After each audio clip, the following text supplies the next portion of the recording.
Previously on episode 1, Winifred sat by the fireplace, her Pokemon sitting by her side. Sarah was angry, Mary was angry, and once again, it was her fault. Wildfire, her Typhlosion, laid his head on her knee, and she stroked him lovingly. Nim and Cobbler looked at her sympathetically as she shook her head in disbelief.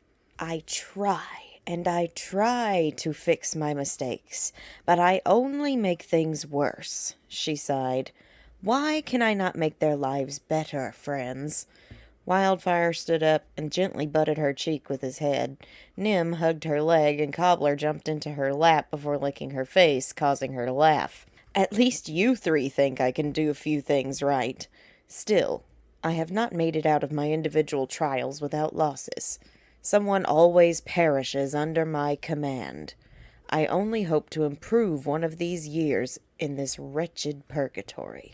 Winifred stayed with her Pokemon for a while longer before going up to her room. For years, she and her sisters had shared one room, but in Purgatory, their house had been changed up to allow space for each witch to reflect on their lives and their choices. Purgatory was the world between worlds in which souls worked to earn their way into the afterlife, and the Sanderson sisters had spent more time here than in hell.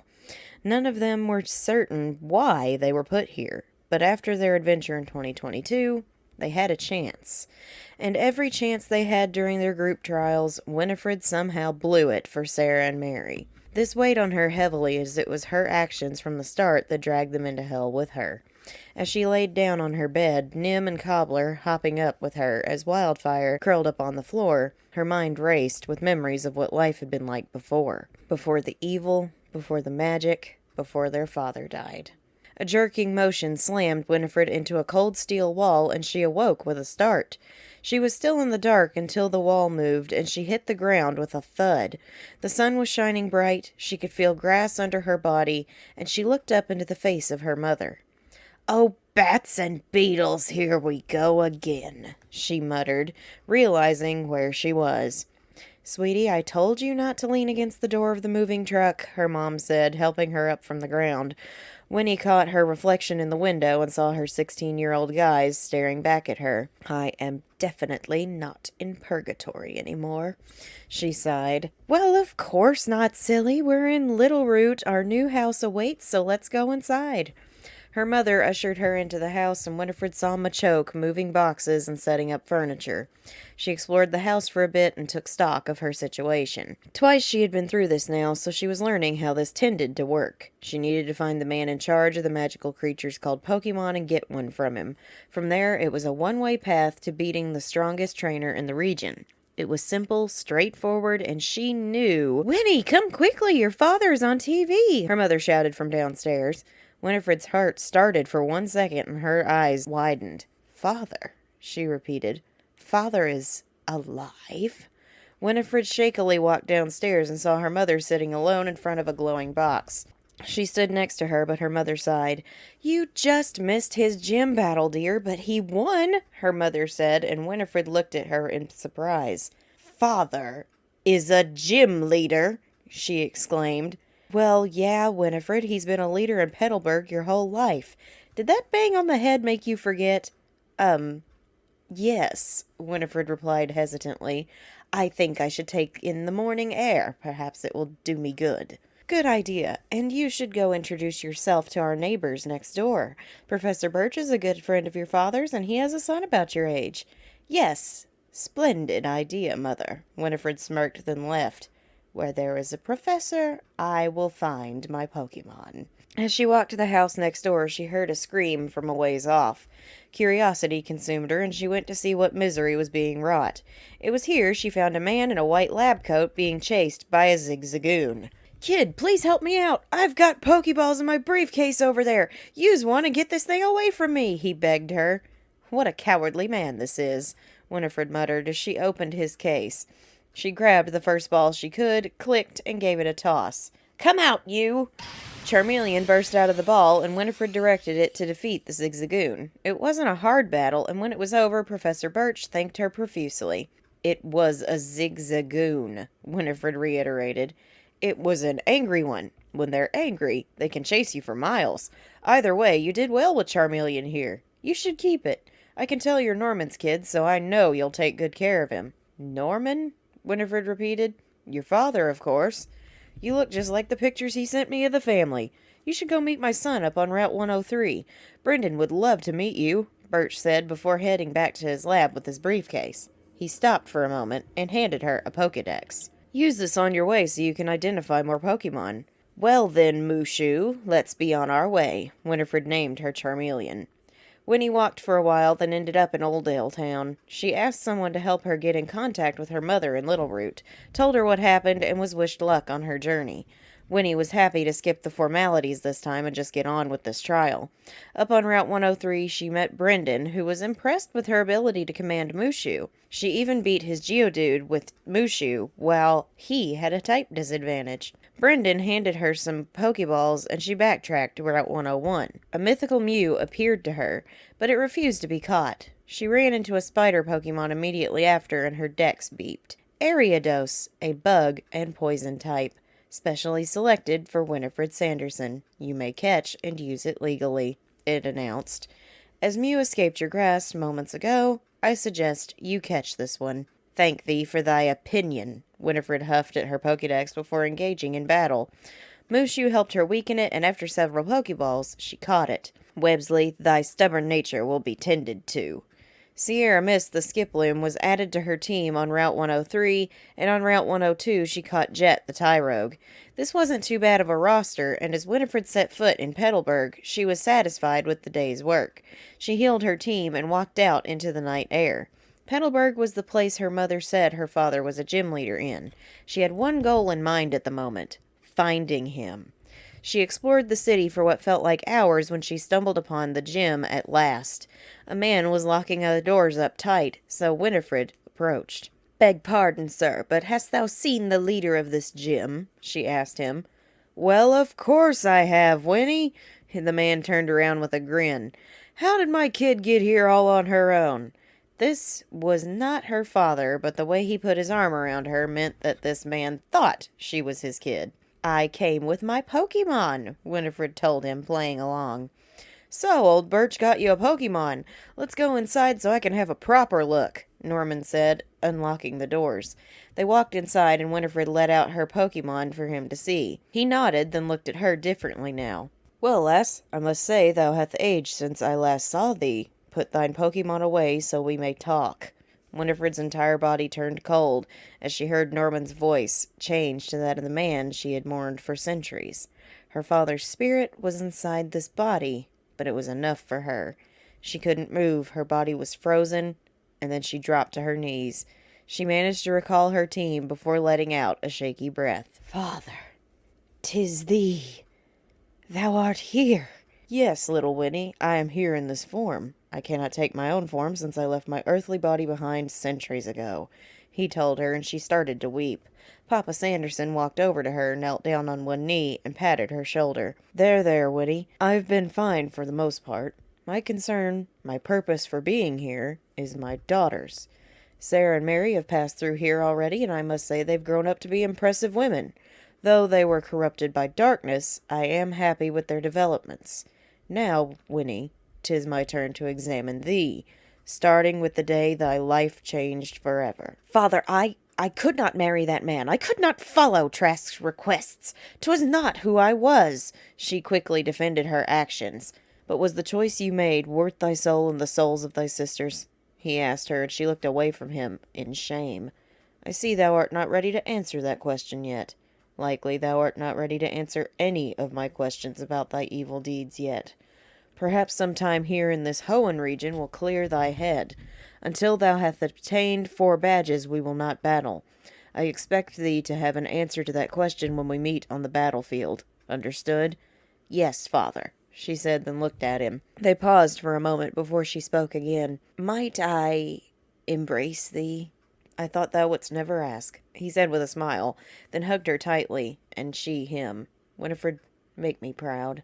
"I will," she promised. A loud knocking resounded on the door, and they answered it together, her father restoring her guise, and then his. When he opened the door, a sickly young boy stood on the other side. He asked Norman if he could help him catch a Pokemon so he could go on a journey. His parents had granted him permission, so Norman obliged. Before leaving, he gave Winifred one more hug. She checked into the Pokemon Center and tried to get some sleep, but with her Pokemon all trying to lay in bed with her and her racing thoughts, she didn't get many winks in. The next morning on Route 105, she caught Wooblet the Wooper, then journeyed into Petalburg Woods and caught Evangeline the Phoebus. She had to get those gym badges no matter what it took. She had to make her father proud.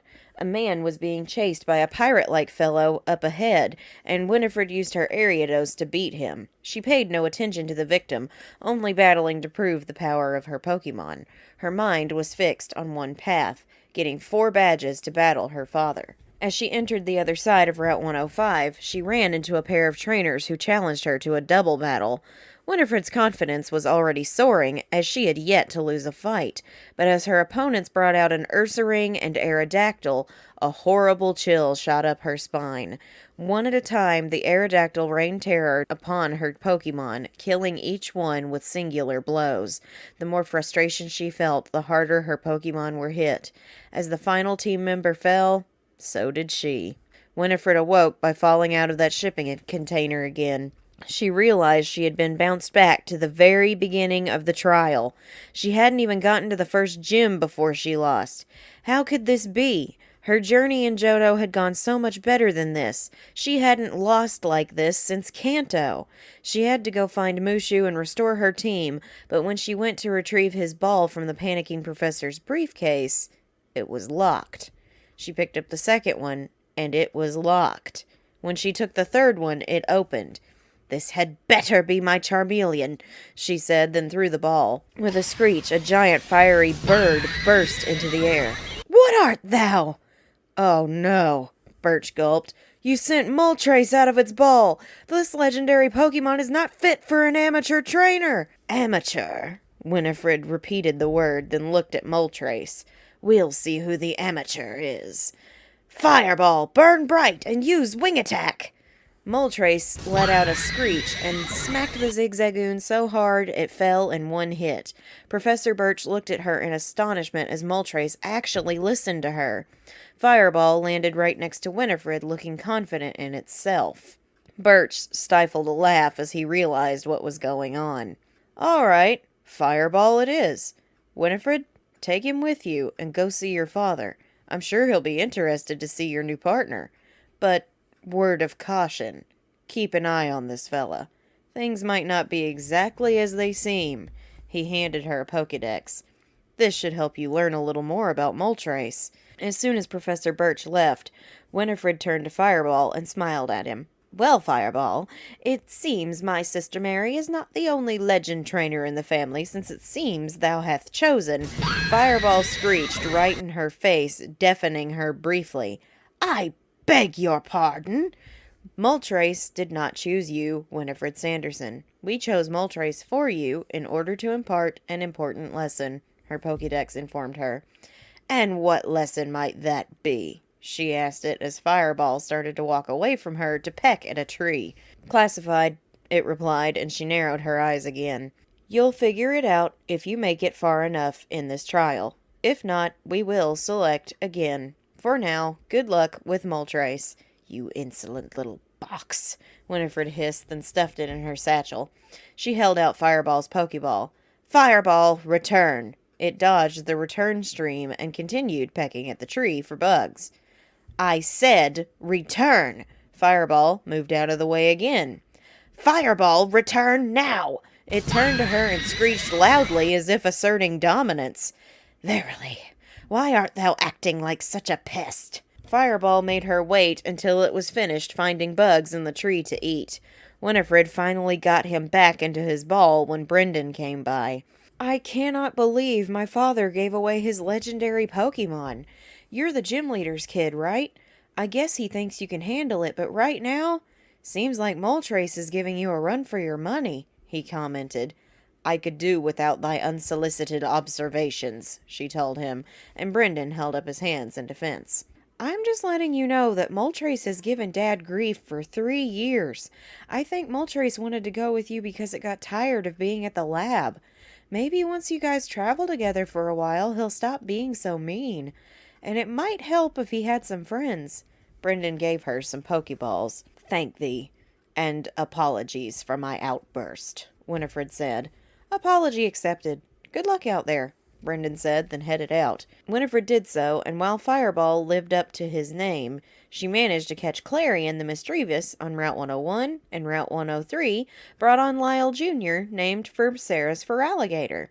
What she wasn't expecting was to find Sierra Mist again on Route 102, only this time evolved into a Jumpluff. She was at least happy to see a familiar face. It took her till nightfall to reach Petalburg again, but this time she passed her father helping the young man, Wally, catch a Pokemon. He took her aside afterwards and sighed. Already back to the start, Winifred, he said in a disappointed tone. Focus on the trial as a whole, daughter, not merely battling me. Pay attention to the other residents of this world. In order to grow, thou needest to widen thy gaze. Roads have many paths, and several lead to the same destination as the straight road. Remember that as you try again. Yes, father, Winifred said before they parted ways. I will try. That night in the Pokemon Center, she tried getting to know her Pokemon this time. Lyle Jr. liked to bite things, her hand for one, but she was able to pacify him with a spare Pokeball for the time being. Clarion was a very calm ghost type who liked to hover nearby his trainer to observe everything. Sierra Mist was a snuggler, and Winifred didn't mind until her pollen made her sneeze. Fireball nested by the window, uninterested in her advances. However, he did not mind when the other Pokemon tried to snuggle up to him. Winifred shook her head and muttered, Sister Mary, was thy Rayquaza such a menace? After encountering a very annoying Delibird the next day, Winifred went back to Petalburg Forest, where she caught a new Rattata named Remy. This Pokemon she knew how to train, as he was the same species as Nim. But this time, when the Devon worker came begging for help, Winnie paid attention. Get out of the way, kid. Team Aqua doesn't have time to play with you, the grunt said. What a pity, because we can spare the time, Winifred said. Lyle, on deck. Lyle Jr. used Scratch several times and defeated the foe Apom. The Team Aqua grunt promised to get his hands on the Devon workers' papers no matter what. Seemed this ruffian was part of a bigger team, just like Team Rocket. Winifred was curious to see how this ended, and how she would be involved. While she was exploring the forest, Winifred picked up a Master Ball and realized she could guarantee a legendary Pokemon apart from Fireball for herself. She nearly dropped from shock when she found another one on the other side of the forest. Was this how Mary caught all of her legends? Either way, Winifred was feeling much better about her situation this time. And it only got better when she made it to Rustboro City and went to Route 116 and ran into a Manectric. The Manectric pounced on her and started licking her immediately. Who art thou? I do not know thee. Winifred couldn't stop giggling from the tickling tongue of the dog. Manectric, an electric type. This Manectric was your very first Pokemon in the Kanto region before you lost the first time, her Pokedex said. File says its name was Shock. Oh, Arceus! Shock! It is thee! Winifred said and hugged him. I am so sorry I failed thee back then. Wouldst thou like a second chance? She asked, and he jumped into a Pokeball. But how about Shocker this time for thy name? Winifred took the time to train her team up for the gym. Her Pokemon all got along well with each other. Even Fireball was tolerating the other 5 Pokemon. However, he did not like listening to Winifred.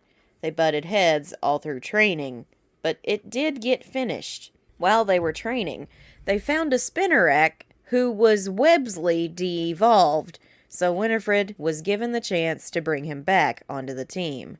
Winifred was ready to face the first gym. And now... Previously on episodes 2 and 3, Winifred stood in front of Rustboro's gym doors with a pit in her stomach. Training went well for everyone but Fireball, who was still not Winnie's biggest fan, but she had an eerie feeling this trial was going to be very hard. She had already started over once. She didn't want to do it again. Suddenly, she felt a nose nudge her hand, and she jumped. Shocker looked up at her with a confident look. Winifred patted his head and nodded. "Let's go."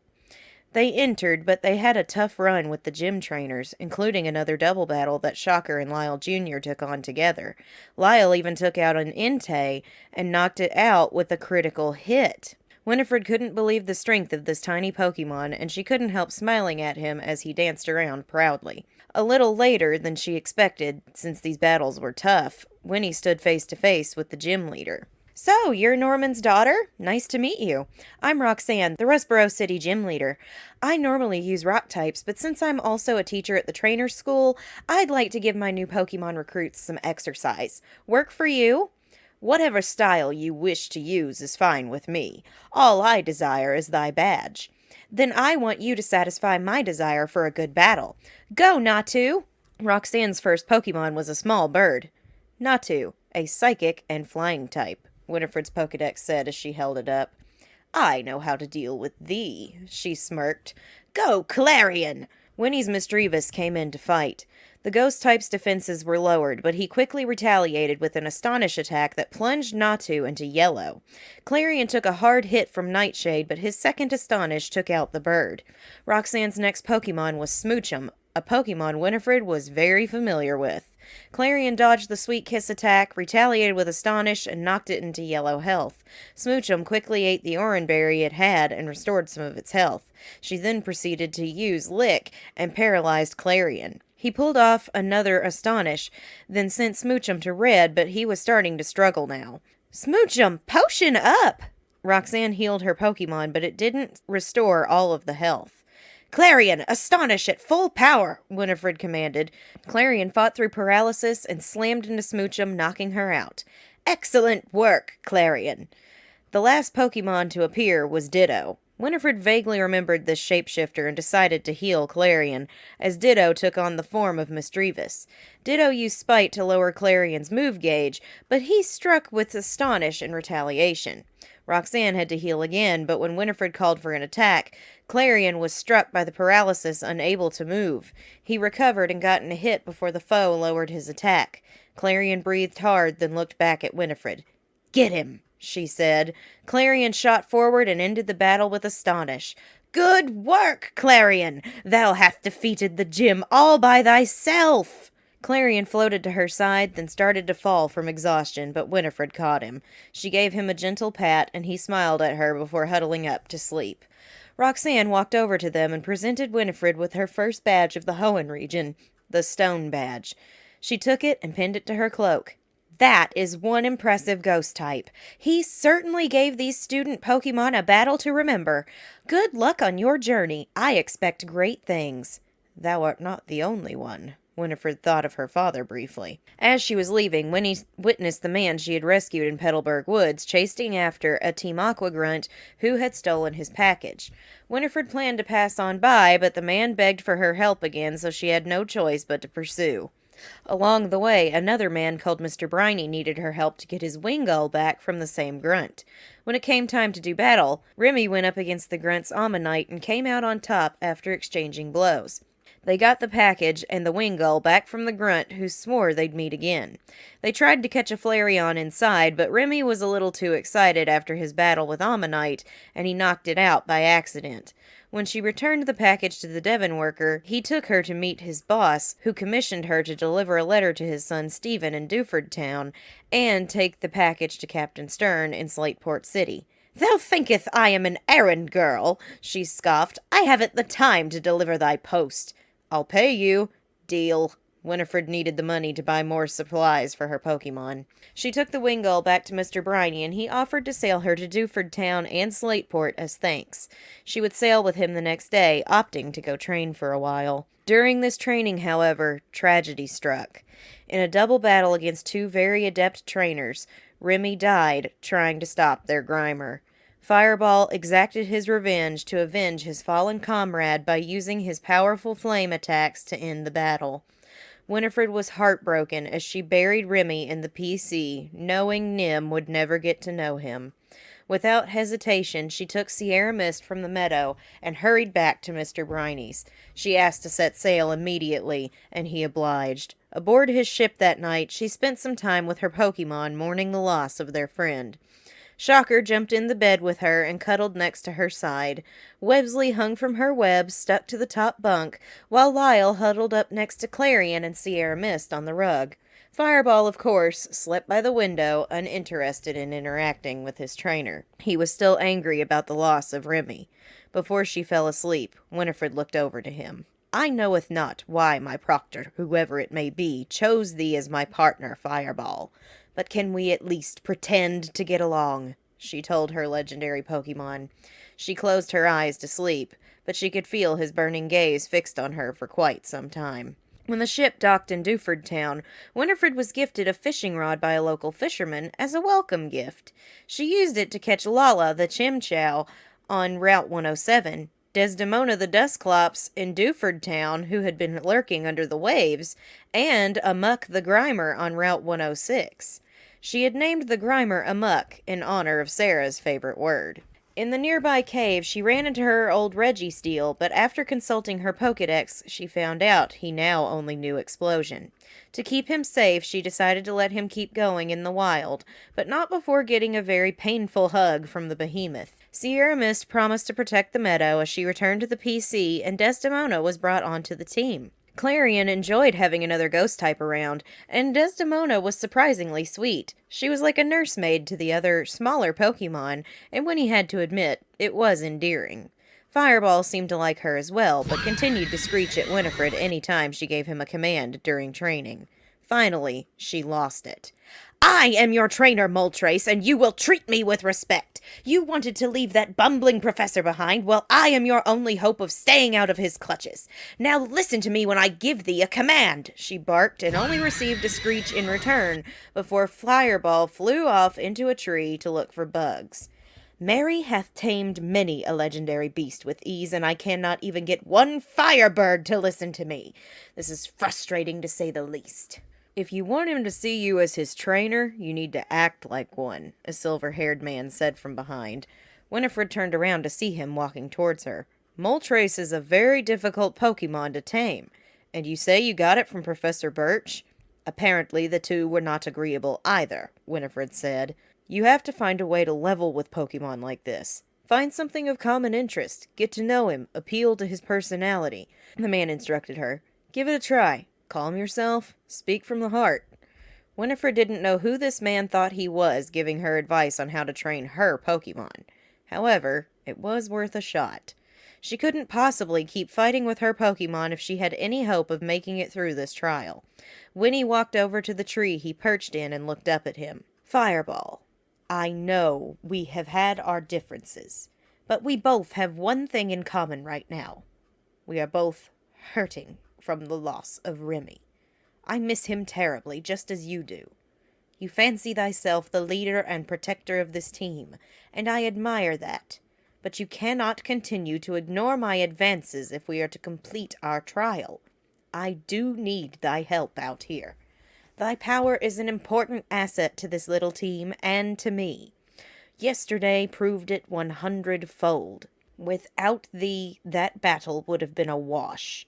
I only hope one day you come to see me as a worthy trainer, as Remy did. She spoke to him softly. Fireball looked down at her, and their eyes connected. He flew down from the tree and landed in front of her. Winifred gave him a nod, then held her hand out. Fireball did not advance, but gave her a chirp instead, and she understood what he meant. She turned back to the man. Who art thou? She asked.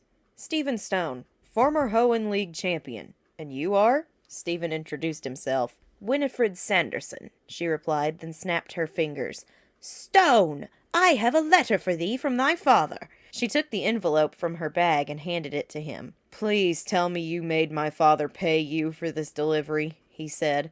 I do not deliver things for free, Mr. Stone, she told him, and he laughed. Finally, someone who can stand up to the old man. He shook her hand and gave her a nod.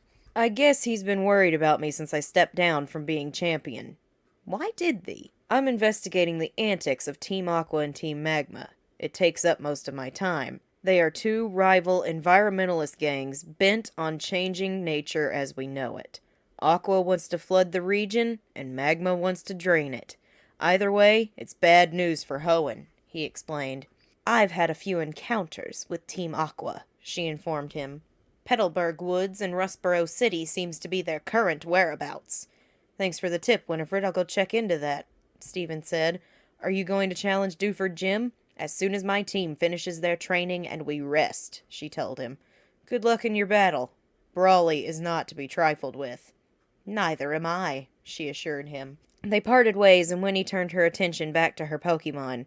The next gym wouldn't know what hit it. During their training, Lyle Jr. was showing exceptional prowess with his water-type moves, and after one battle, he glowed and he evolved into Croconaw.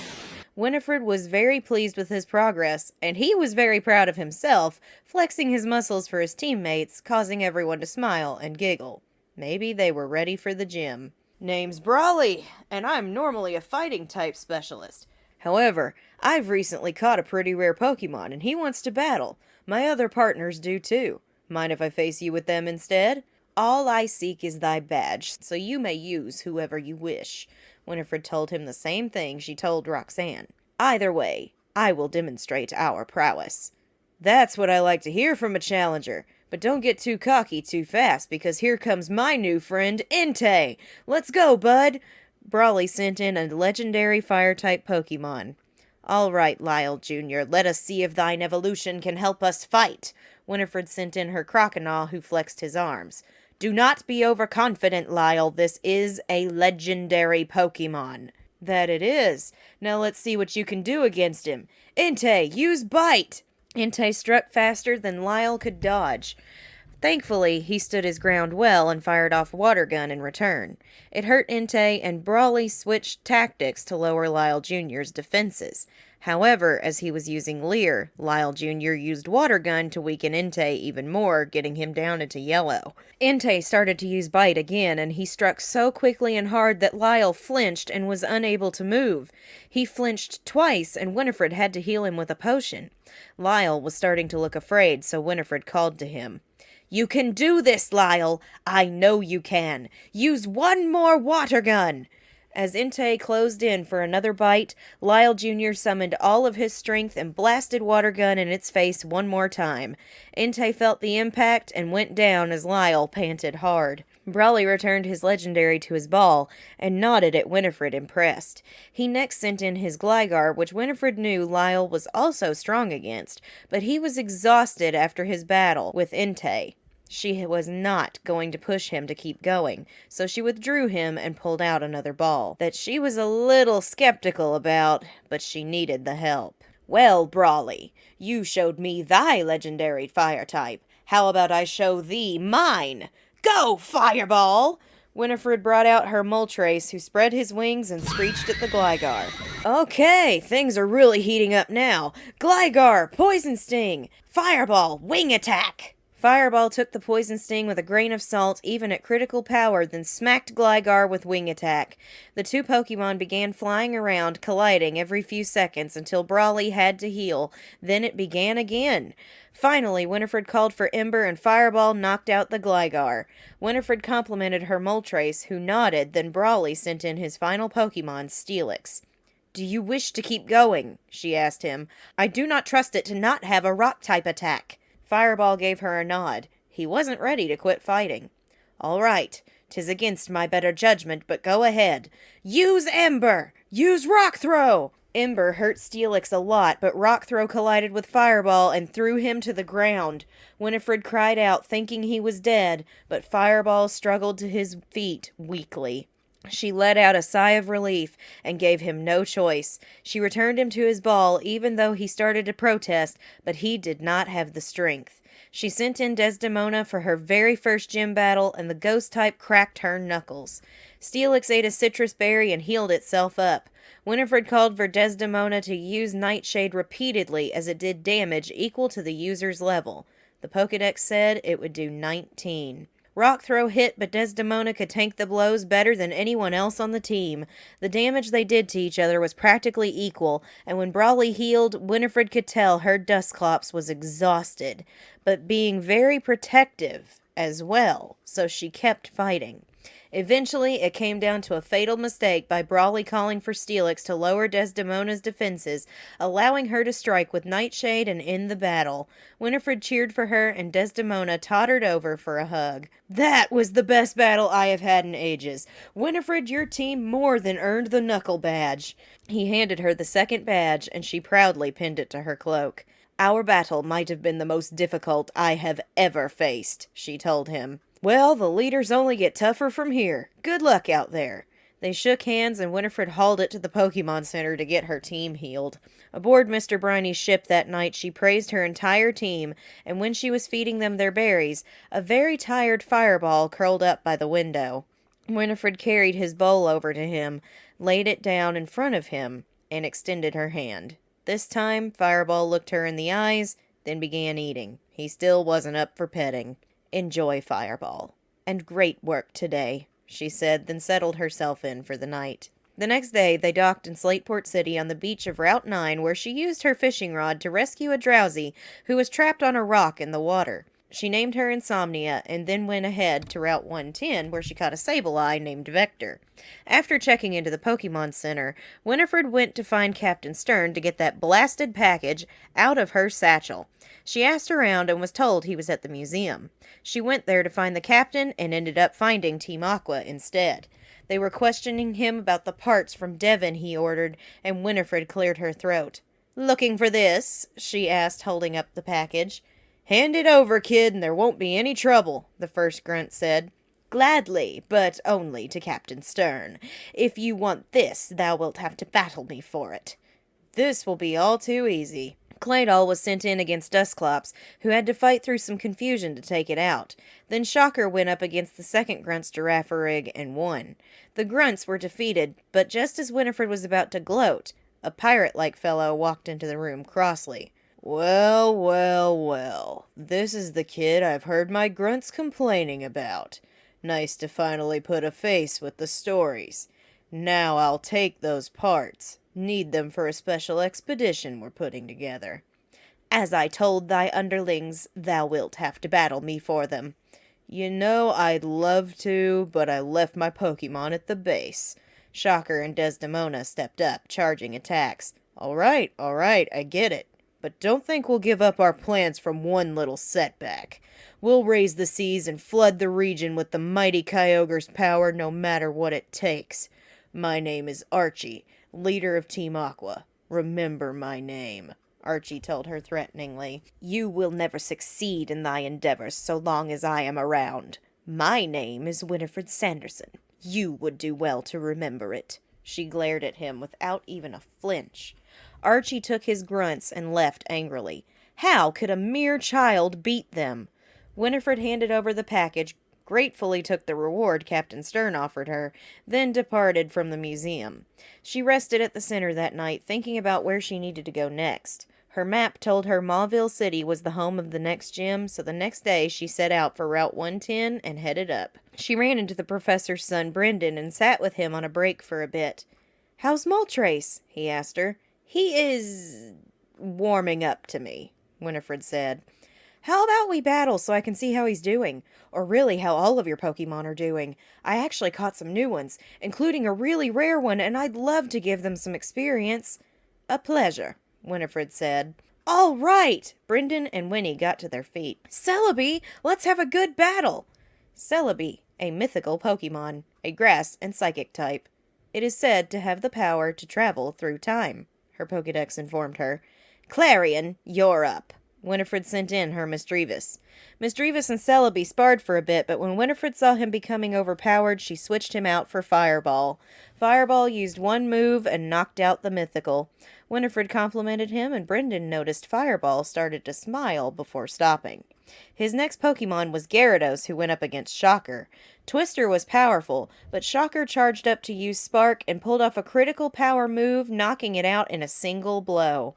Winifred cheered for her Manectric as Kabutops, the evolved form of Brendan's Kabuto, came in also to be taken out by Spark.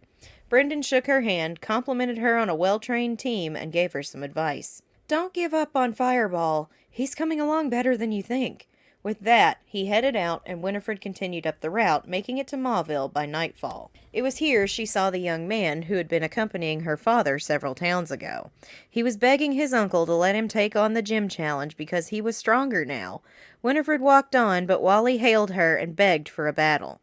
She didn't care to, but Clarion ended up taking out his Sandslash with ease. Wally conceded to going home with his uncle after his loss. Winifred rested up, then went to get her encounter and do some training the next day on Route 117. When she ran into a Pokemon, her heart nearly leapt out of her throat as she held up the Pokedex. Lugia, a psychic and flying-type legendary Pokemon. This is your encounter. It has an escape move, so battle carefully. No need to battle when I have 2 of these. Winifred pulled out one of her Master Balls and gave it a throw. Lugia went inside and the ball clicked. Lugia has been registered to your Pokedex. Silver, you will be well taken care of, Winifred promised. Training took all day into the evening, but by sunset something miraculous happened. Websley, after battling an Espeon, began to glow, and she evolved back into Ariados. Winifred and the team congratulated her on her evolution, even Fireball, who gave her a pat with his wing on the head. The group rested well at the center that night, and Winnie noticed Fireball moved from the windowsill to the rug where Websley laid against him. She huddled up next to Shocker, then fell asleep. The 3rd gym badge would be hers the next day. Welcome, young challenger. I am pleased you have come to see me, Watson, for my last week as a gym leader. I'm retiring, and I want my last battles to involve all of my Pokemon. Would you be so kind as to oblige me? I'd like to use some of my oldest friends. As you wish, Winifred said. Splendid. Combuskin, begin the battle. Clarion on deck. Clarion and Combuskin exchanged blows, eventually giving way to Clarion as the victor. Watson sent in a powerful Dragonite that Shocker was the only option to face. Spark came out on top and ended that round after a scare from Twister. Next was a Bulbasaur that fell quickly to Fireball's power. Watson's last Pokemon was Togetic, and it took a combination of Fireball and Websley to bring it down and earn Winifred her 3rd badge, the Dynamo badge.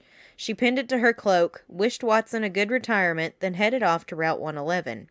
After having her Pokemon use Rock Smash, she rescued a Charmeleon that she mistook for Mushu briefly, but this one was female. Mulan was caught and brought to be healed after having been trapped under that rock. Up on Route 112, she caught a Wailord, the biggest Pokemon she had ever seen, and named him Willy.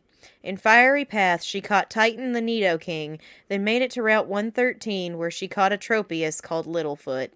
It was here she set up camp for the night. She had 3 badges already, and a team that was actually doing rather well. Her thoughts drifted to her father, and she muttered to herself. I will make you proud, Father. I promise, she said.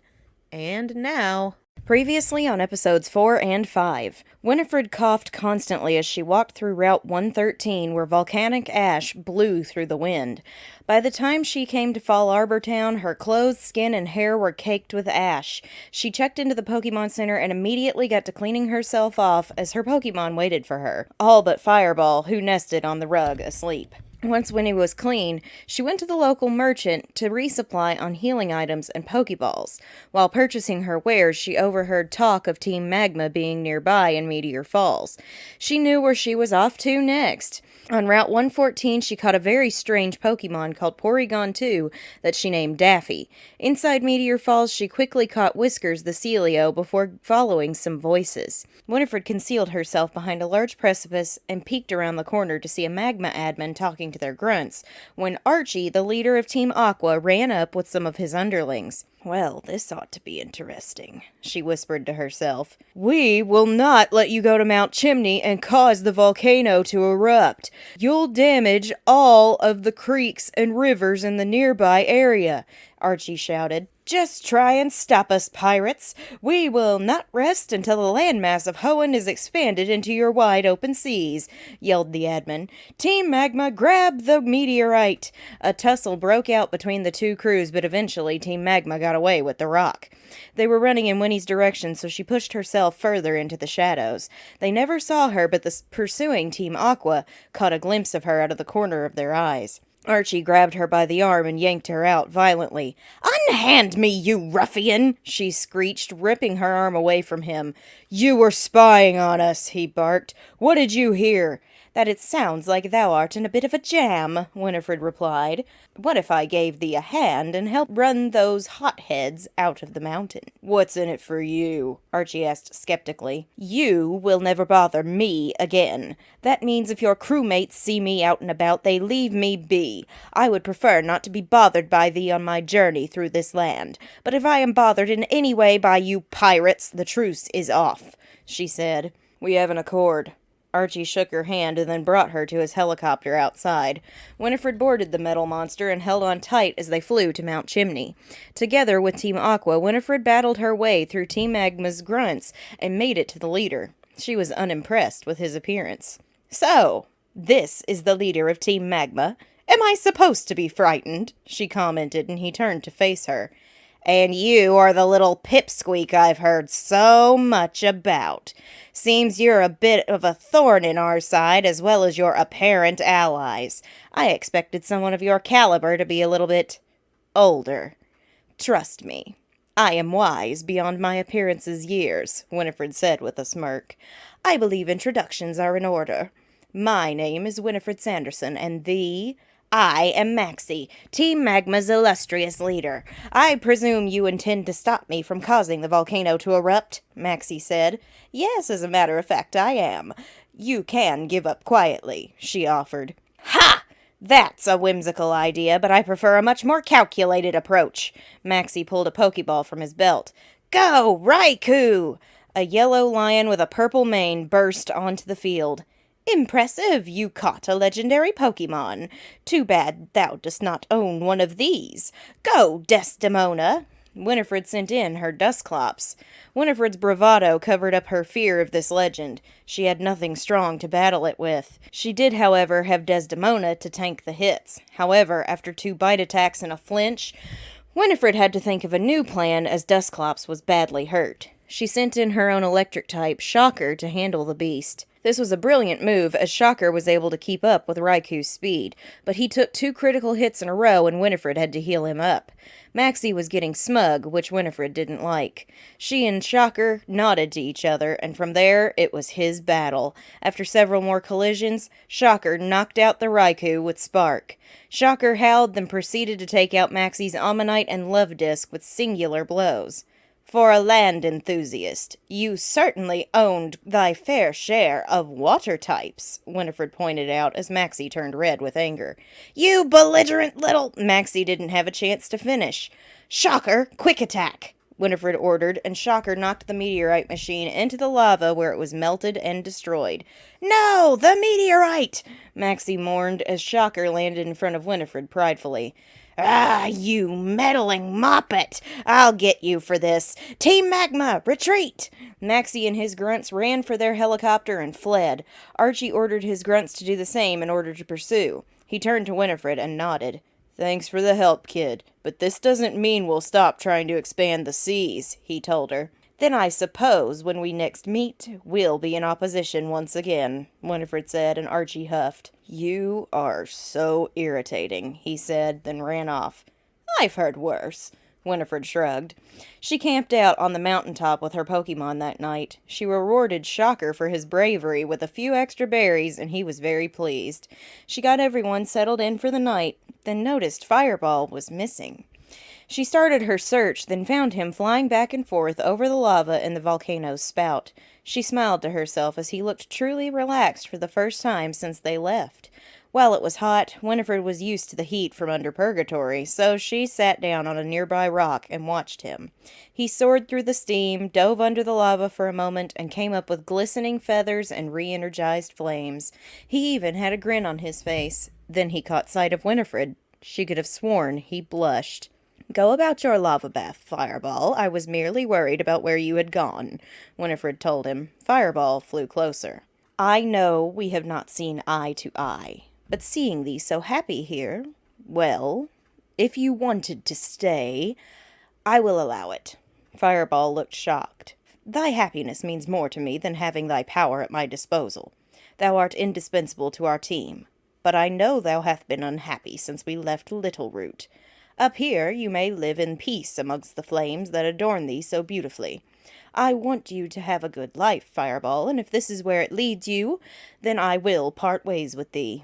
I'll retire now, and you may choose which path to take." Winifred got up, reached out, and touched his cheek lightly.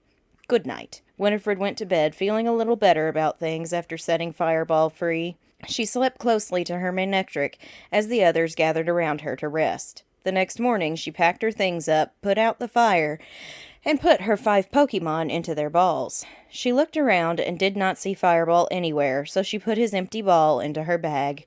As she started to walk away, she heard a familiar screech and looked up. Fireball was diving down towards her, and when he landed, he grinned and opened his wings to her. She smiled at him as he walked forward and wrapped his warm wings around her. "Welcome back," she said, and pulled out his Pokeball. "Are you sure?" Fireball pecked the Pokeball and went inside. Together, they traveled down Jagged Pass, where she caught Rocco the Spearow. When she arrived in Lava Ridge Town, she found a pleasant little place with a public hot spring. She had never taken any time to relax, but after seeing Fireball do so last night, she decided to take a page from his book. She bought a wading outfit and let her Pokemon out of the Pokeballs and meadow for a relaxing day. While she was relaxing with her Pokemon, an elderly woman saw how well she treated them and gifted her an egg. While she kept it with her in the hot spring, it hatched and Crawdaddy the Corphish was born. Winifred had to admit, relaxing was nice. She only wished Sarah and Mary were there to enjoy it with her. Perhaps she really did need to stop being so uptight. She credited the relaxation to their success when she stepped into Lava Ridge Gym the next day. Her team fought well against the trainers, and while Flannery, the leader, proved to be much more challenging, her team was on fire. While the leader was indeed new, she was not inexperienced. Her Slowking quickly felt a shocker, but it took a couple of hits before her Zigzagoon fell. Kabuto was a fast knockout as well with Spark. Winifred smiled as the last Pokemon came in. She missed Susie. She sent in Desdemona to fight, but this is where tragedy struck. Desdemona was slammed by a critical hit Ice Punch and fell lifeless in front of her. Winifred couldn't believe it. Her defensive wall had fallen. She called her back, narrowed her eyes, and sent in Clarion, who took down the Jinx, and they were awarded with the Heat Badge. "Thanks for a great battle. Your Manectric and Misdreavus are amazing," Flannery complimented her. "Thank thee. They are very special," Winifred said, holding back her anger. "Well, hey, good luck in the 5th gym. Your dad's no slouch when it comes to battling." Winifred left the gym with her heart pounding. It was time to face her father. Winifred and her Pokemon took time to mourn Desdemona as she was buried in the PC. Winifred brought on her Nidoking for the time being, knowing she needed the ground type. She received a package from her mom at the center, and inside was a pair of protective spectacles for her to travel into the desert with. This was where tragedy struck again, as during a battle for training, Titan fell before they even got to know him. Fortunately, in the desert, they caught a Larvitar named Moxie and kicked the Hitmonlee inside the Mirage Tower. Moxie was what Winifred needed, so she brought her onto the team. The team all trained up for the 5th gym. Winifred had to prove herself to her father. During training, Moxie evolved into Pupitar, a very defensive Pokemon. Not only that, but Lyle Jr. evolved as well into a Feraligatr. Clarion learned Psybeam, and everyone was ready to go. Everyone but Winifred. Under the stars that night, she sat by the fire, while the others slept. Facing her father felt so frightening she didn't know what to think. She felt a head lay on her shoulder, and she saw Fireball standing next to her. She stroked his feathery face gently. "What am I to do?" she asked him. "Father spent his entire life trying to give myself and my sisters a happy one. And when he died, we did everything we had to in order to survive. But it took us so far away from what he instilled in us. He was the kindest, most wonderful man anyone could have known. He cared about every person who needed his medicine and herbs, ensuring to give each one the attention they needed but did not know they wanted. Then he himself was struck down by illness so terrible he could not even cure it. My sisters needed their father, and he was not there for them." Fireball pecked her shoulder gently and knowingly. "Or for me. I did what I had to do for my sisters just as he did for us, but in doing so, I have disappointed the man I love the most. Fireball sat up with her as long as she needed, then let her sleep against him when she finally laid down, his head resting near hers. It took several days to walk back to Petalburg, but once she arrived, she needed one more day to get her courage up. Her Pokemon were all there for her during this difficult time, especially Shocker and Fireball. As she stood in front of her father's gym doors, she shook with true fear. Everything would come out in this battle. With a push from Fireball and Shocker, she entered and battled the trainers flawlessly. When she stepped into the leader's chamber, her father stood waiting. "It took you longer to get here than it did Sarah and Mary, love. I was expecting a bit more haste from my Winifred," her father commented. "I chose patience and training before coming back here," Winifred informed him. "Progress. That is wonderful to hear," her father said. "Patience was never thy strong suit. Might we test it in battle, little Winnie?" "Whatever you wish, father," Winifred said, trying to keep her emotions in check. "Winifred, hold nothing back during our fight. Not a single thing. Hear me?" he requested. "Yes, father," she said. "Then let us begin. Lunatone, start the battle." Papa Sanderson sent in a Lunatone. "Clarion, I need thy help." Winifred sent in her ghost type. Lunatone and Clarion clashed, with both Sandersons healing at least once. Clarion did his best and eventually took it down with Astonish. "Well done, Winifred. You did that quickly, but with calculations. I'm impressed," her father said. "Thank thee, father," she said. He sent in Bagon, and Winifred switched into Lyle Jr. to take on the dragon type. A few bite attacks, and it went down, but then came a deadly defensive Pokemon called Miltank. The longer the fight went, the more frustrated Winifred became. It just wouldn't fall. "Winifred, thou art becoming angry. I can see it," her father noted. "Nay, I am calm," she breathed. "I told thee not to hold nothing back, Winifred. Lying to me is masking thy true emotions. Now hold nothing back," he exclaimed. "I am calm, father," she insisted. "Stop hiding from me, Winifred. Show yourself in this fight." "Lyle, return," Winifred called him back, then pulled out her next ball. "Moxie, take it out." Moxie now started to chip away at the Miltank, and with each strike, Winifred held nothing back from her father. "Why did thee have to perish? Thou spent thy life healing others with great care, and yet you could not heal thyself?" Moxie struck again, and was hit in return. "You left thy family behind because thou wert not strong enough to heal thy own illness. We were loved by thee, but hated by the man you left us in the so-called care of. You raised us to live for our own dreams and desires, yet you left us with a man who beat it out of us." Moxie struck at Miltank again. "I was forced into an engagement I wanted no part of because of that man. You taught us only to marry for love, and yet left us in a loveless home. I did everything I had to do to keep my sisters safe, allow them to live up to their potential as people, to make you proud." Moxie slammed into Miltank hard. "And yet we wound up disappointments because of our magic, because of the choices we had to make to survive. I was banished, father. My sisters were to be taken from me. Our family was to be destroyed because of—" She swallowed a lump in her throat and looked him in the eye. "Me. Because I was unfit to be a parent at such a young age.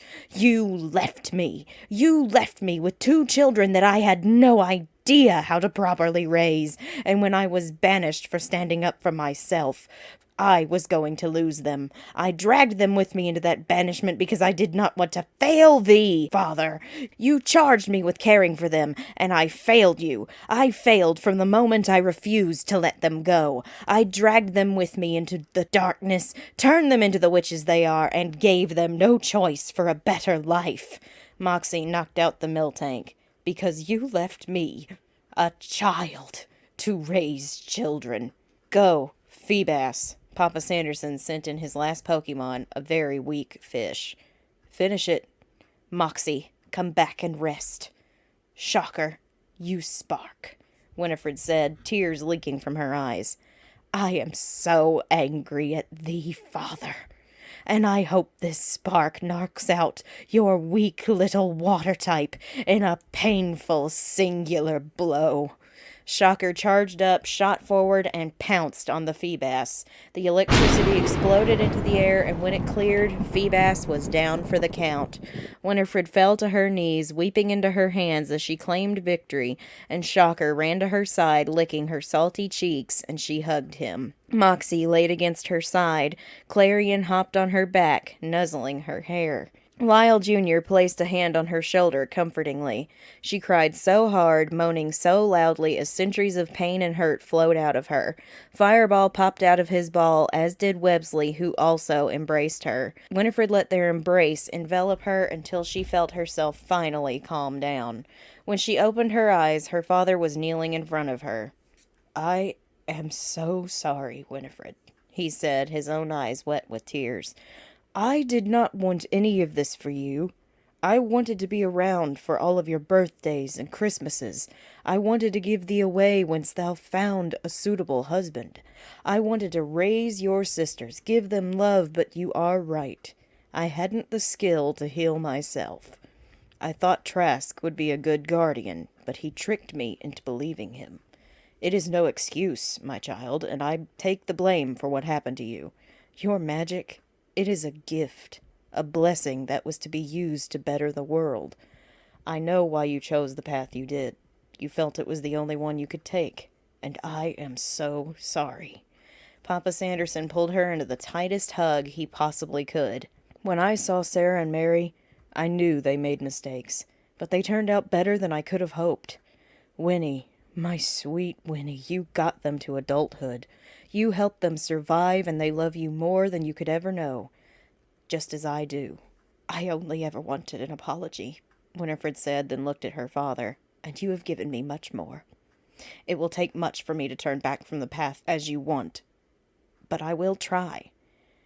I will try for thee. That is all I ask." He handed her the 5th badge. "This is the balance badge. Keep it with you to remember that no matter how dark you feel, there is light within." Winifred pinned it proudly to her cloak. "I love you, little Winnie." "I love you too, Father." As she let go of him, she felt his spirit depart. She departed as well as Norman, now himself again, waved her off with a smile. Winifred, renewed in her confidence, slept easier than she had in centuries that night. The next day she returned to Mauville City and helped Watson shut down a generator underneath the city. While she was there, she caught Trix the Minun, Jessie the Meowth, and Magnus the Magmar. Over on Route 119, she bagged Skippy the Mudkip.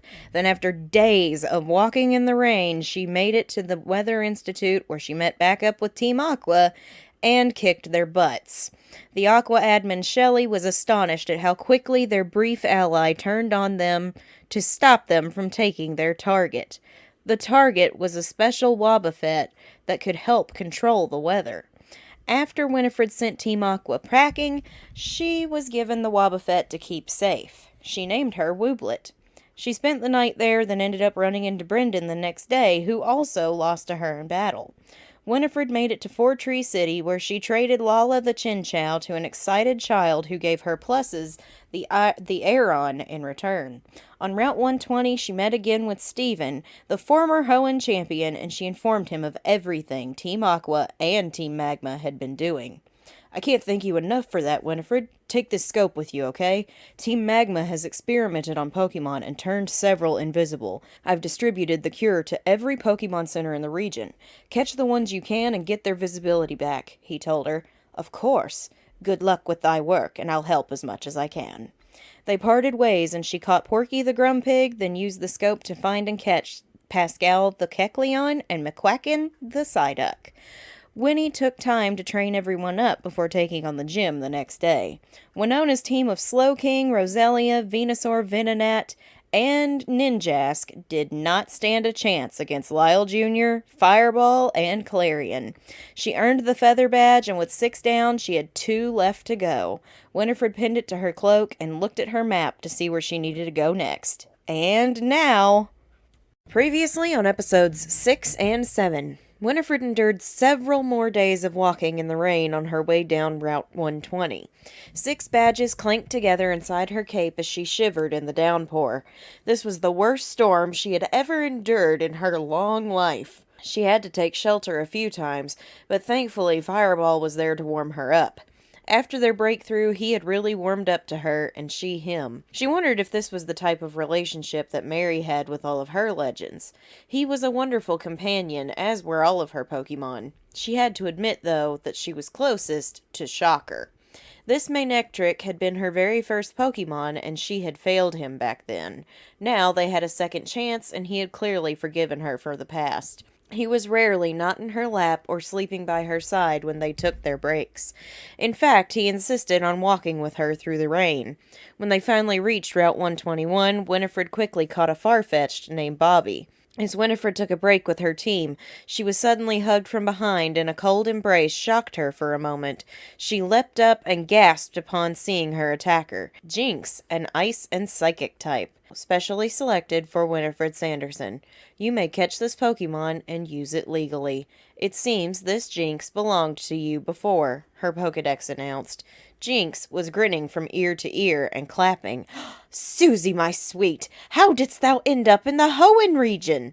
Winifred recognized her old friend immediately and returned the hug. It is such a far journey from Kanto where I left thee. Susie did not even wait. She grabbed a Pokeball from Winifred's belt, then popped inside it. Good to have you back. She explored the route a bit more, and she stumbled upon 2 bags of sacred ash that could be made into black flame candles. Winifred was shocked, then she broke into a relieved smile. If her entire team fell, she could bring them all back without sacrifice. Winifred found the safari zone in the midst of the route and went inside. She obtained Toxica the Nidorina, Rocky the Gardevoir, and Brock the Geodude. In Lily Cove City, she heard people talking about Mount Pyre and people storming it for the ancient orbs. She had a funny feeling it was either Team Magma or Team Aqua, so it was only fitting she follow up on them. Upon Lyle Jr.'s back, Winifred sailed down Route 122, where she captured Nora the Shelgon, and once they arrived at Mount Pyre, she caught Cassie the Voltorb. Winifred scaled the mountain, and lo and behold, there was Archie. She shook her head and walked up behind him as he grabbed a red glass orb. I told you we would be enemies again if you tried something like this, she sighed. And I told you I would not give up my goals of expanding the sea, Archie told her, and with the red orb, I'm one step closer. I'll need to move fast, as it seems Maxie was already here and took the blue orb to awaken Groudon. We can fight, but it would be futile. A ladder dropped down behind him, and Winifred saw his winged contraption. Archie grabbed the ladder. Next time, Winnie, you won't get off so easily. With that, he was whisked away. The elder approached Winifred and explained everything that had transpired that morning. He informed her each man had grabbed the wrong orb. She figured that part out herself, considering the colors did not match the Pokemon. He also gave her a dropped Team Magma emblem that might help her find the blue orb. Winifred knew exactly what to do next, so upon her broom that she got when Brendan gave her the HM for Fly, she soared back to Mount Chimney and set up camp for the night. Why she thought she would find Team Magma here was beyond her, but she had a gut feeling this was where she needed to go. That night she watched Fireball taking another lava bath in the volcano, and she smiled. It felt like only yesterday that they had been here, still at odds with each other. This time they accepted each other as equals. As she slept that night, she thought about what she could even do to stop Team Magma and Aqua. Team Rocket had only been after money. These men were looking for apocalyptic-level creatures. She would need something equally as powerful to combat these things. But what? What could be strong enough to defend against such horrifyingly strong beasts? She once owned Groudon. She knew what it was capable of. With these thoughts in mind, she rested until the morning sun peeked over the mountain. After that, she started exploring the jagged pass thoroughly. It wasn't until Shocker barked and took a pointing pose that they found the entrance to the base. Winnie waved the emblem in front of the door for a little while, but finally found the right spot and the door opened. She caught a crappy tentacle that was practically immobile, and as she battled a magma grunt, Websley fell dead in front of Winifred. She had hurt herself in confusion and was cursed by Ghastly. No! Not my Ariados! Winifred cracked open her revival item as Moxie finished off the battle. She quickly brewed a life potion and fed it to the useless Tentacool. Websley was back in a flash. There, my dear. It's all right now. Websley wasn't the same after that experience. She wanted to continue fighting, but she was too scared. For her own good, Winifred had her Pokedex send Websley to the meadow for some rest, and she brought Wooblet the Wobbuffet onto the team. Wooblet spent quite some time training against wild Pokemon in the base, but she caught up and quickly proved to be a great defensive wall for the team. She was also very sweet, trying to hold Winifred's hand while they walked through the base. They took out every grunt from that moment forward with ease. Eventually, they fought their way down to Maxie, where Winifred saw a frozen Groudon in the middle of the lava. "Stop!" she shouted before Maxie could use the orb. "I will not let you awaken this behemoth. You have meddled in my affairs for the last time, child. I've had enough of you and your moral high road. You will never understand the good we can do by expanding the land, and I won't let you stop me again," Maxie shouted. "Go, Dragonite!" Moxie, rock slide. Winifred sent in her Pupitar. Her Pupitar had a tough time against Dragonite, but she overcame it.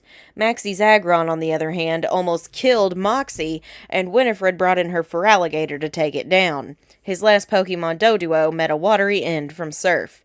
When the steam cleared, Winifred saw Maxie awakening Groudon with the blue orb. "No! Stop!" Winifred shouted as the cavern began to quake. "You fool! Groudon is red! You have the wrong orb, you idiot!" As soon as Groudon roared to life, it started to rampage. Maxie had to run out of the way as Winifred's Moltres busted out of his ball, scooped her up, and flew her out of harm's way. Groudon blasted its way right through the mountain, causing lava to come spilling out into the woods. Fireball shot out of the cavern, carrying Winifred on his back. Unfortunately, Dragonite came out with Maxie soon after. He smirked at Winifred and started after Groudon. As much as she wanted to pursue, the burning forest was much more important. With Lyle Jr.'s help, they managed to cool the lava and stop the fire. He was exhausted afterwards. They landed back in Lava Ridge so he could rest. Winifred sat at the room's desk with her map pulled up in front of her. Where would he have gone? For that matter, where would Team Aqua's base be located? If I can get to Kyogre first, perhaps I can capture it and stop Groudon. She searched the map for locations near the water as the news played from her room's talking box. She heard someone report that a submarine in Slateport was stolen and last seen headed for Lily Cove. A machine that can ferry people across the water and under it. Smells like Team Aqua. The next morning, they were back in the air and flying for Lily Cove City. She landed at the edge of the city's water and scanned the perimeter. Finally, she spotted a small island in the distance and knew that had to be it. Winnie hopped on Lyle's back and they started sailing towards the island, catching Chompella, the Sharpedo, along the way. Once again, Winifred went toe-to-toe with a bunch of grunts, eventually fighting her way to the admin, defeating him, but Archie was already on his voyage. She managed to rescue Walter the Walrein and Sherry the Sunflora before leaving. She checked her map to see where the shadow of the submarine was going. It was headed to Moss Deep City. "Lyle, pursue! After them!" Winifred said, and Lyle took off like a shot through the water. Along the route, she caught Clem the Clampearl, and when she hit Moss Deep, she ran into Stephen. "Thank Arceus," Winifred said. "Stephen, I have terrible news to deliver." "What's going on? I saw on the news that Groudon was spotted rampaging around Lava Ridge Town," he told her. "Maxie awoke Groudon, but he used the wrong orb. The blue orb has sent Groudon into a vicious rampage. I intended to pursue, but the forest was burning down and we had to prevent any more damage to Mother Earth. I lost him, then I found Team Aqua's hideout. They have not yet awoken Kyogre, but they are in pursuit of it. I must reach the Water Titan before they do. It might be our only hope of stopping Groudon," she informed him. Stephen pondered everything, then nodded to himself. "Go get your next badge. You'll need it before you can have any hope of taming Kyogre. You'll also need it to unlock the HM for Dive, and you'll need that to reach Kyogre. Focus on that while I finish up some business at the Space Center. They've been monitoring some strange activity, and I'm helping them with it. We'll need to plan our next steps carefully." "All right." I will get the badge and meet you at this spot later. See you soon. She caught Billy the Feebass and Seymour the Pseudo-Wudo nearby.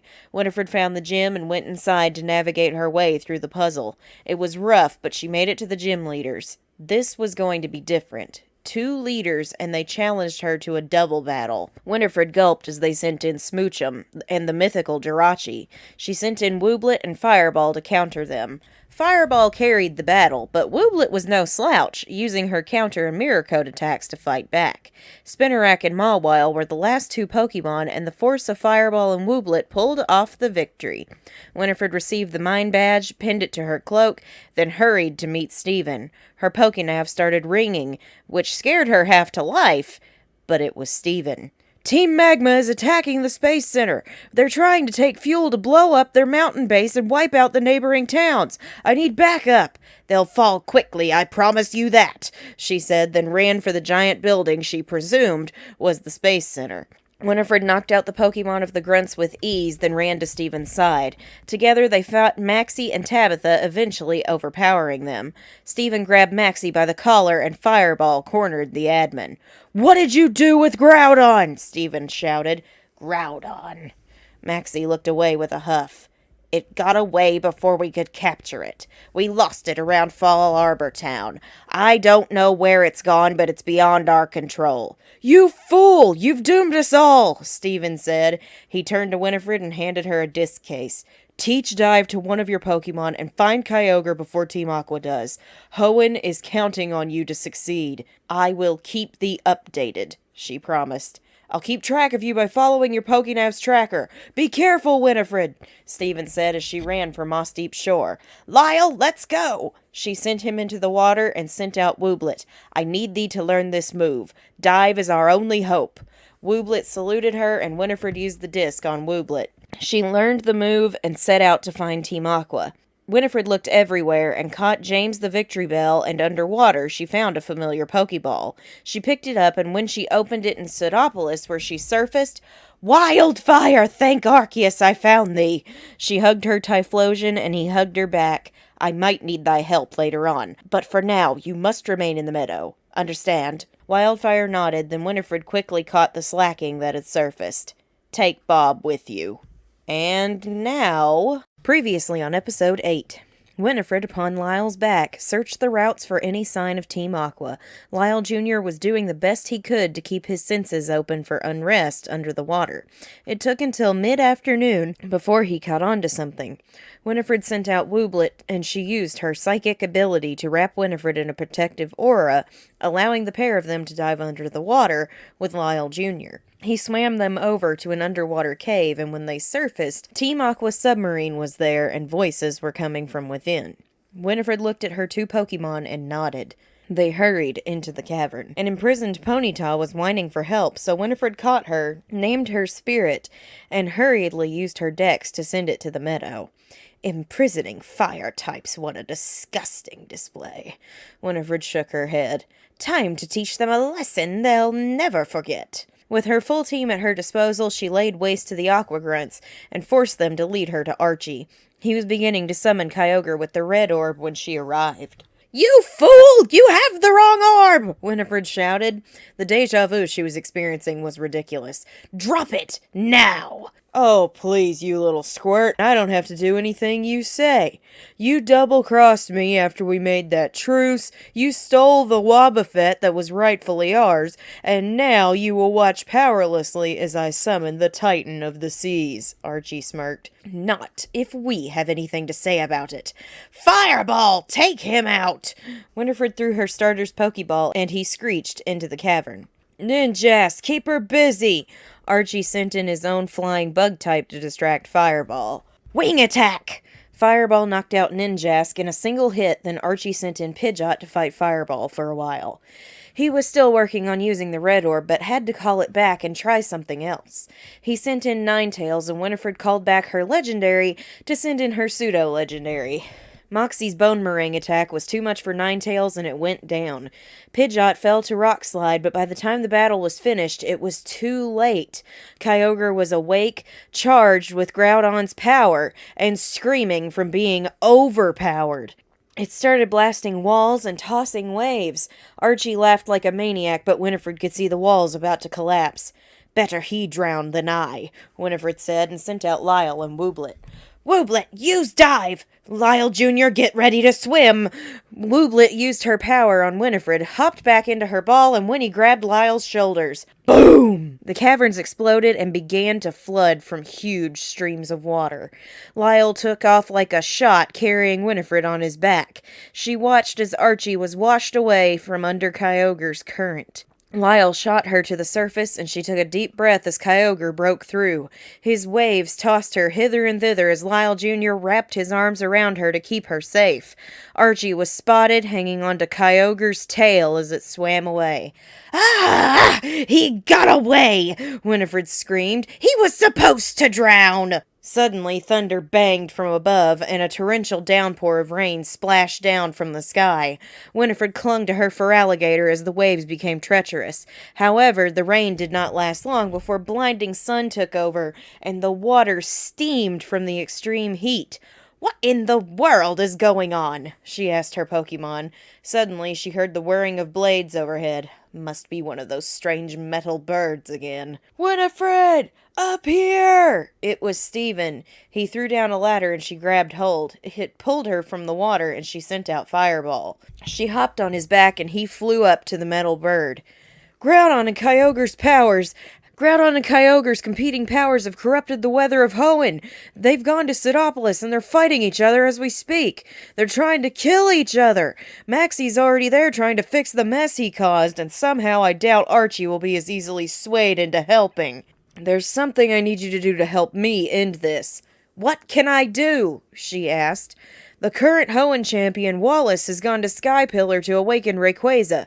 Rayquaza's the only Titan powerful enough to stop them. Wallace has had no success reaching it, but somehow I think you can. I will give it a try, Winifred said. If that does not work, I'll fight the both of them myself. Good luck. Head off to the west and look for a precipice stretching into the sky. I'm going to do what I can in Sidopolis. Winifred flew off on top of Fireball's back as long as she could before the rain kicked up again. She couldn't let him fly through that water, much to his displeasure, so he landed and let her get on her broom. She searched for the Sky Pillar through the rain, and as the sun came out, she found it. Winifred sent out Fireball again and hopped on his back. They landed on top of Sky Pillar and found the champion standing there with a green orb. I take it you're Winifred, he said. Stephen told me there was a powerful young trainer coming to assist the region. I am Wallace. Pleasure to meet you, but we haven't the time for formalities. Rayquaza needs to be brought in to stop this calamity, Winifred told him. He handed her the orb. Consider trying yourself. Rayquaza is not responding to my call, Wallace sighed. What have you been asking of it? She asked. I've told Rayquaza I need it to lend me its power. I need its strength. I need it to fight by my side to stop the Titans, Wallace told her. Winnie sighed and looked at Fireball. Thou art not asking for the region, only thyself with such wording, she informed him. I have a bit of experience with legends in this area. What you should be asking of Rayquaza is thus. She held the orb in her hands and spoke to it in a soft voice. Rayquaza, the region is in danger. The Titan of land and the Titan of sea seek to destroy each other. Hoenn needs thy help in this its darkest hour. Lend us thy strength so we may end this calamity together for the good of the region. Please, we need thy help. She started to hand the orb back when they heard a roar break out across the sky. Winifred, you did it, gasped Wallace. Bursting through the clouds was a giant green dragon. It swooped down, hovered in front of Winifred, then nodded to her. Winifred held out the orb and Rayquaza absorbed it. It glowed brightly with a green aura, then rose into the sky. She jumped on Fireball's back and followed Rayquaza through the skies. Wallace wasn't far behind to top his Skarmory. They raced towards Sidopolis, where Groudon and Kyogre were tearing the place apart with their attacks.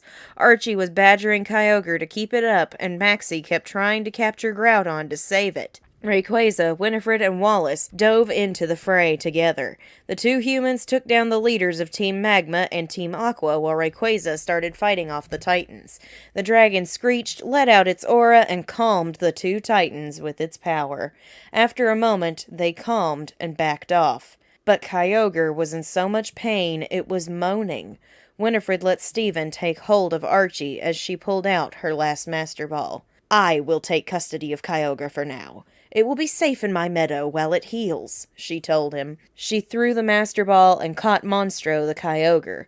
Rayquaza hovered down to Winifred and presented her with a green scale the size of her hand. It smiled brightly as she cocked her head in confusion. Her Pokedex went off. Rayquaza, the legendary Sky Titan. This Rayquaza was once in the care of Mary Sanderson and bore the name of Broomy. He was her very first Pokemon, and the pair cared for each other very much, it informed her. Winifred understood. I will give her your gift, Broomy, and your regards. Thank thee for thy help with this. I will tell her how well thou art thriving, she promised. Broomy roared and soared off into the sky, and Steven put a hand on Winifred's shoulder. Good job, Winifred. The Hoenn region owes you more than they can ever repay, he told her, and Wallace nodded. A trainer strong enough to summon Rayquaza will present an amazing battle for me. I look forward to your challenge, Winifred, Wallace said with a smile. But first, you'll need to beat the last gym. I intend to, Winifred said with a grin. And now, previously on the finale of Winifred Sanderson Plays Pokemon Emerald. Going into the last gym, Winifred had to make sure her team was ready to go, and in doing so, she had to bench her Wobbuffet in exchange for her Tropius called Littlefoot.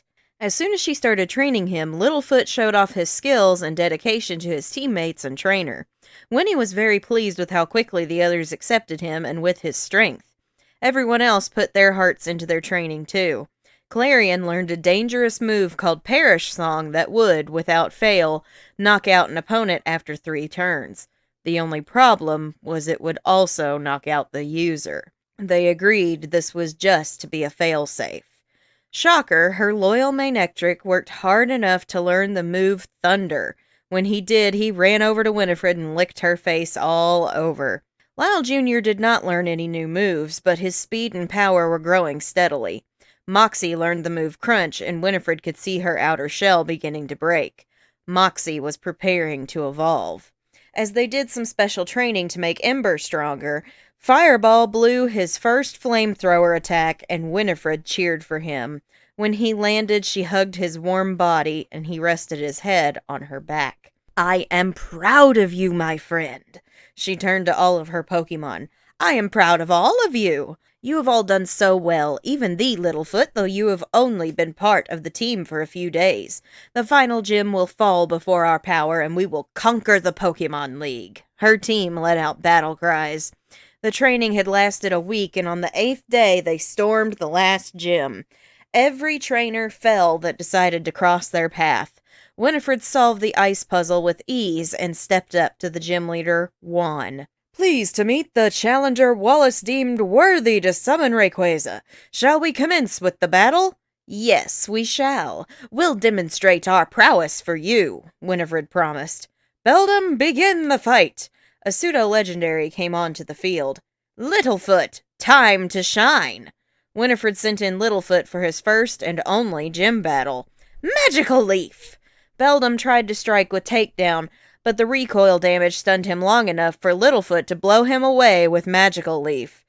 Littlefoot struck again, got a critical hit, and knocked it out. Nidoqueen was the next to battle, and Littlefoot quickly struck with Razor Leaf. Nidoqueen hit Tropius with Body Slam, but Littlefoot kept fighting with Magical Leaf and took down the opponent. Scyther proved to be a problem, so Moxie came in and knocked it out with one Rock Slide. Juan's Tailo lost to the same attack. The final opponent was Snorlax, a real challenge for Moxie. But after many bone rushes, she knocked out the Snorlax. Littlefoot and Moxie earned Winifred her last badge, the Rain Badge. With this badge, you may now challenge Wallace at the Pokemon League. Don't underestimate his strength, Juan informed her. I was his mentor for years. I will not underestimate him, but he had best do the same with me," Winifred said proudly. Winnie returned to the Pokemon Center and rested up. She checked her map, then looked at all her badges. Her eyes rested on the balance badge given to her by her father. She smiled softly to herself, then took it in her hand. "Father, I will make thee proud, just as I promised. I'll get back to my sisters and make amends to them," she whispered, then laid down to sleep. Traveling to Evergrande City involved a lot of surfing through treacherous waters. She rescued Ray the Volbeat on the way, then stopped in front of Victory Road. Winifred camped out with her Pokemon for what might be the last time, and for the first time, Fireball invited her to sleep against him. Shocker cuddled up right next to her like the loyal companion he was. Lyle Jr. rested close by with Clarion laying on his back. Moxie and Littlefoot huddled up together close to Winifred. The Pokemon League was close, which meant her sisters were close. Winifred laid against her dear Fireball, thinking about everything up to now. Her thoughts dwelled on her father. She hoped he would be proud of her if she completed the trial. Seeing him again, even though he'd been in the body of another, healed her somehow. Her bitter feelings were finally aired, and she felt lighter than before. A weight had been lifted, the weight of carrying so much hurt for so long. Fireball gave her a gentle peck with his beak, as Shocker rolled over to stretch his paws across her chest. "Art thou ready to finish this, Fireball?" Winnie asked her Moltres. His eyes said it all, and she smiled softly at him. "We should sleep. There is a long road ahead of us tomorrow." How right she was. Victory Road was long, dark, and treacherous. It took 2 days to get through the cave system, but it did provide a good opportunity for training. Moxie took the lead on most battles along the way, and finally her shell cracked. A bright light engulfed the Pupitar, and Winifred broke into a big grin as Moxie evolved into Tyranitar. The large behemoth grabbed her in a rough hug, and Winifred laughed. "Thou hast earned this marvelous evolution, Moxie. I am proud of thee." The daylight blinded Winifred as she laid eyes on the Pokemon League stadium. She was a day early for the tournament, which relieved her fears of being late. Winifred signed up at the stadium center, and she was given a room. Some last-minute training helped her team build their confidence, especially Littlefoot, who was still very new. That night, as she fed her Pokemon in the room, she gazed at them and pondered who'd she take home with her. Knowing Fireball was a legendary Pokemon, he'd have to remain. Shocker was dear to her, so the odds of him going were high. But who'd be the second? Moxie? Clarion? She didn't know. Winifred had to get some rest for the league, or she'd be stuck here until she got 8 badges again. Eventually, she exhausted her brain enough to sleep, Shocker in her arms and Clarion at her head. Now, Winnie wasn't one to be nervous, but to be the 3rd trainer to enter the tournament when she'd been towards the end of the roster for 2 trials now, she found herself pacing the floor. The first 2 trainers lost to the Elite Four. She gulped as her number was called. She reminded herself that she was a strong witch with strong Pokemon and no one would stand in her way. She stood before Sydney, the first of the Elite Four, with confidence. "So, you're Challenger 3? Winifred Sanderson. Well, let's get this over with," Sydney yawned. "Go, Totodile!" The small water type took the field. "Adorable first choice. Now meet my water type. Lyle Jr., come forth and strike!" Winifred sent in her Feraligatr. "Attack with Slash!" Lyle Jr. defeated his baby form with 2 slashes in the blink of an eye. Sydney sent in an Electrike, and Winifred swapped into Shocker to face his baby form, while Electrike charged up electricity. 2 bite attacks took it out. Winifred yawned, and Shocker licked his paw indifferently. Their confidence was brimming. Cradilly proved a bit more powerful against Moxie, but she fought through confusion to deliver blows with Bone Meringue and Rock Smash, ending that bout. Snorlax, the bulkiest Pokemon Winifred had ever seen, fought against Littlefoot, whose magical leaf attacks and courage defeated it. Houndoom met in battle with Lyle Jr., who was too fast to take damage, but dealt tons of it with Surf. Winifred won the first battle and was ushered into the next room where she met the young Phoebe. Phoebe's first Pokemon was Kabutops, but when Littlefoot took the field, it didn't stand a chance. Swinub, an ice ground type, was surfed across the room by Lyle Jr. Donphin met the same end when it came to the field. Shocker landed a massive thunder attack, knocking out Phoebe's Blastoise in one hit after a failed Spark attempt. Corphish, the last opponent, fell to Spark, and Winifred was given entry into the next room. Glacia was the third member of the Elite Four, and Winifred felt a chill go up her spine. Wobbuffet, go! She brought in the Pokemon that was a killer in the case of Winifred's trial. Winnie gulped. All right, Clarion. I'm counting on you. Winifred sent in her ghost type. Clarion looked at his opponent, looked back at Winifred, hovered to her, and gave her a look. Clarion, no, I can't. Not to you. Clarion snuggled up to her, and she hugged him tightly, tears already springing to her eyes. He knew they didn't have a choice. Wobbuffet was too powerful. I love thee very much. Clarion smooched her cheek, and flew into the battle confidently. All right, Clarion, my sweet. Use Perish Song! Clarion sang a tune, and in 3 turns, he and Wobbuffet would fall. Only Clarion had no hope of revival. He struck with Astonish, but it did not do enough damage. The turn was approaching, and as Clarion started to weaken, Glacia smirked and switched Wobbuffet out right as Winifred called for the last attack of Astonish. No! Clarion! Winifred screamed as she saw him strike fruitlessly at the normal-type Whismur. No! Please! Clarion weakly floated over to his trainer, falling ever so slightly along the way. Winifred darted forward and caught his lifeless body. She pulled her little ghost type close and cried over his body. Without warning, a Pokeball burst open, and a flaming fireball screeched onto the field. He struck down Whismur, and as soon as Cacnea came to the field, he blew it away with Flamethrower. Wobbuffet came back, and as soon as Winifred saw the blue Pokemon, her eyesight went red. Fireball! Destroy that Wobbuffet! Fire Spin! Fireball trapped Wobbuffet in a fiery vortex that did continuous damage. Now use Fly and bury it! Fireball took a slight hit from Mirror Coat, flew into the air, then slammed into the Psychic type, causing it to faint. Glacia returned Wobbuffet to its ball, then sent in Love Disc. Winifred was so angry she ordered her legend to finish off Love Disc and then the Nincada. The battle ended, and Winifred went to the hallway without saying a word to Glacia. She needed time to cradle her sweet Clarion when her Pokedex beeped. In the event of a Pokemon's death, if you hold Sacred Ash, life can be restored. Sacred Ash. Winifred's eyes widened, and, while holding Clarion, she dug through her bag and found the pouch of ashes she'd picked up. When she opened it, the ashes turned into a black flame candle. With a spark from her fingertips, she lit the candle. Its light drained into Clarion, and when the wick burned out, he coughed. Clarion, my sweet! She hugged him closely, and she kissed him as he happily smiled at her. Thy sacrifice was too much. Never again.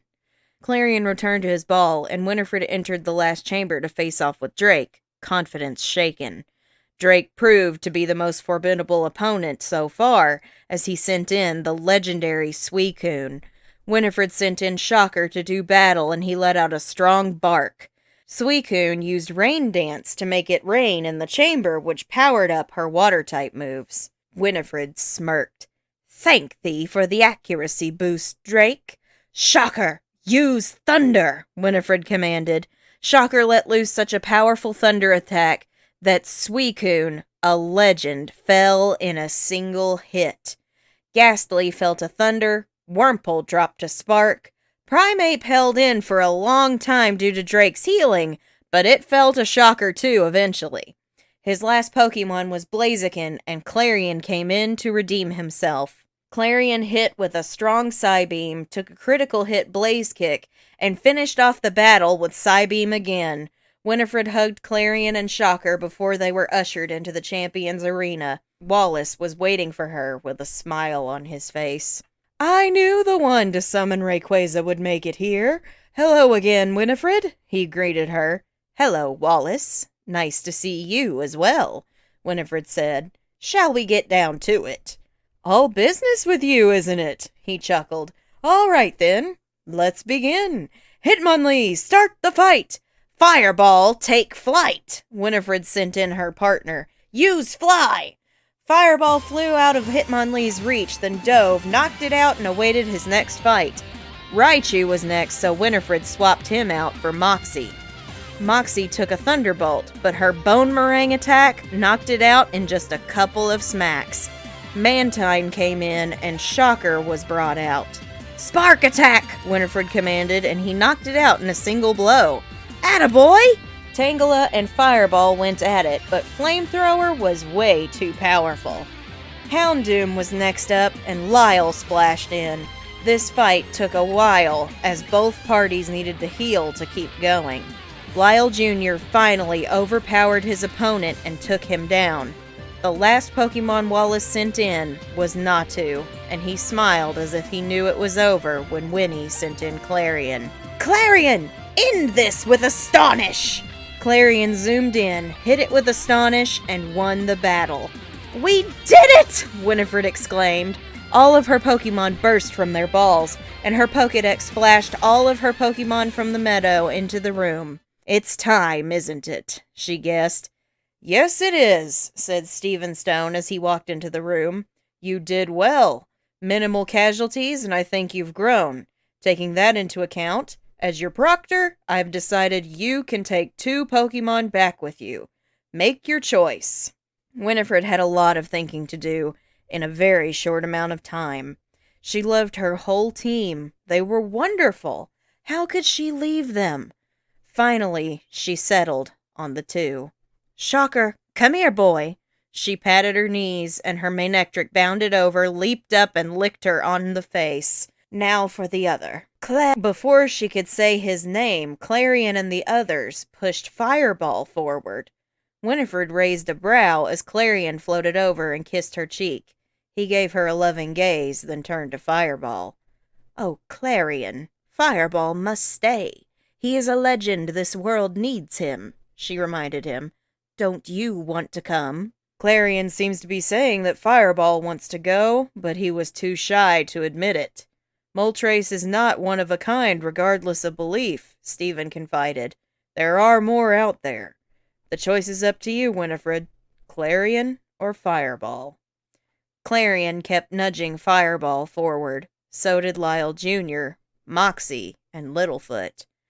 Winifred hugged all 4 of them goodbye, tears running down her face. She turned to Fireball and smiled. Come home with me, she said. Winifred and her 2 Pokemon were lifted into the air and started disappearing.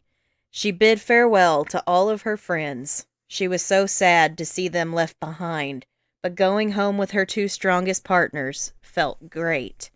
Goodbye, my dears. I will never forget you, she said, then vanished. Winifred woke up in her room with Shocker at her feet and Fireball nesting on the rug. Cobbler, Wildfire, and Nim awoke as well, and they shared a joyous reunion. Winifred and her 5 Pokemon bolted down the stairs to see Mary and Sarah entering a room that wasn't there before. Sisters! She exclaimed. Winnie! They shouted, and the 3 sisters hugged tightly. Welcome home, Sarah cheered. We saw thou hast passed thy trial, Winnie. We are so happy for thee. Where are thy new Pokemon? Mary inquired. Shocker trotted up and panted. This is Shocker, my Manectric, my most loyal companion, and this, she gestured to Fireball, who was by the fireplace, is Fireball. A Moltres? They exclaimed. Winifred smiled brightly. He was my first partner in the trial, she said. Well, I suppose it is a good thing I have built a barn for the Pokemon, Sarah said and opened the door. The 3 ventured inside, and Winnie's Pokemon followed. My word! Sister Sarah, where did all of these Pokemon come from? Winifred gasped. Well, none of my Pokemon perished in my trial, so I was able to bring my entire team home with me, Sarah said proudly, and Winifred's jaw dropped. I said the same thing, Mary said. Well, it is good to be back, Winnie said. Those dreadful ruffians of Team Magma and Aqua were such a nuisance. However, it was worth it, seeing Father again. We saw him too, Sarah said. They all hugged each other and shared a long cry. I think our next trial as a family will be very different, Mary sniffled. I do too, Winifred agreed. To find out how their next trial went, watch the Sanderson sisters play Little Hope. The end.